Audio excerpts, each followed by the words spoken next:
ఆంజనేయ స్వామి తన గురువైన సూర్యదేవుణ్ణే అపార్థం చేసుకుని ఆయనతో మాట్లాడనని మహాప్రతిజ్ఞ చేశాడని మీకు తెలుసా? వాలి సంహారం అనంతరం శ్రీరాముడు ఏకాంతంగా ఆంజనేయుణ్ణి పిలిచాడు. రాముడి కళ్ళలో ఓ ప్రత్యేకమైన చిరునవ్వు. హనుమా, సూర్యదేవుడు నిన్ను తన కన్న కొడుకులా చూసుకున్నాడు. తన విద్యనంతటినీ నీకు దారపోశాడు. కాని ఆయన మనసులో ఇప్పటికీ ఒక చిన్న భయం అలుముకొని ఉంది. హనుమంతుడు ఆశ్చర్యపోయాడు. స్వామి, త్రికాల జ్ఞాని, తేజోమయుడైన ఆ సూర్యదేవుడికి భయం ఎందుకు? గతంలో జరిగిన ఒక చిన్న అమాయకపు సంఘటన నీకు గుర్తులేదు. కాని సూర్యుడు మాత్రం ఆ జ్ఞాపకాన్ని తన హృదయంలో భద్రంగా దాచుకున్నాడు. ఏంటి స్వామి అది? బాలహనుమంతుడు ముంజీమాటుతో ఆడుకుంటూ ఉన్నప్పుడు ఆకాశంలో ప్రకాశిస్తున్న సూర్యుణ్ణి చూసి దాన్ని ఒక రుచికరమైన ఎర్రటి పండుగా భావించాడు. ఆకలితో ఆ అమాయకపు బాలభక్తుడు ఆ పండును తినడానికి ఆకాశంలోకి ఒక్కసారిగా ఎగిరాడు. కొద్దిసేపు సూర్యదేవుడు కూడా తన కుమారుళ్లాంటి ఆ పిల్లాడి ధైర్యానికి, అమాయకత్వానికి మురిసిపోయి ప్రేమతో అలా చూస్తూ ఉండిపోయాడు. కాని అదే సమయంలో రాహువు సూర్యగ్రహణానికి సిద్ధమవుతుండడం సూర్యదేవుడు గ్రహించాడు. గ్రహణం పట్టుకుంటే ఈ చిన్నారికి ప్రమాదం. అందుకే సూర్యుడు హనుమంతుని ఆపే ప్రయత్నం చేశాడు.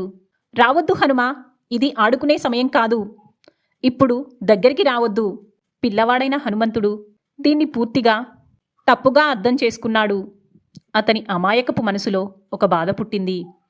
నేను దగ్గరికి వస్తుంటే సూర్యదేవుడు అసహ్యంగా చూస్తున్నాడు, నన్ను దూరం పెడుతున్నాడు అని భావించి ఆ క్షణంలోనే ఆ బాల హనుమంతుడు సూర్యుడితో మాట్లాడకూడదని ఒక చిన్న పట్టుదలగల ప్రతిజ్ఞ చేశాడు.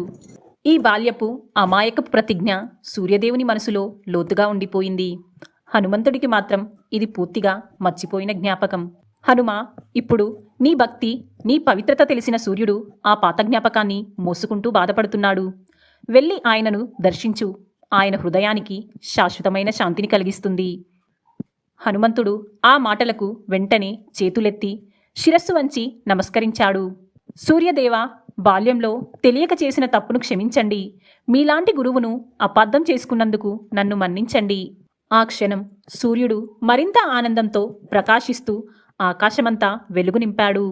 హనుమా, నీలాంటి శుద్ధమైన హృదయం, నిష్కల్మషమైన భక్తి ఈ ప్రపంచంలో దొరకదు.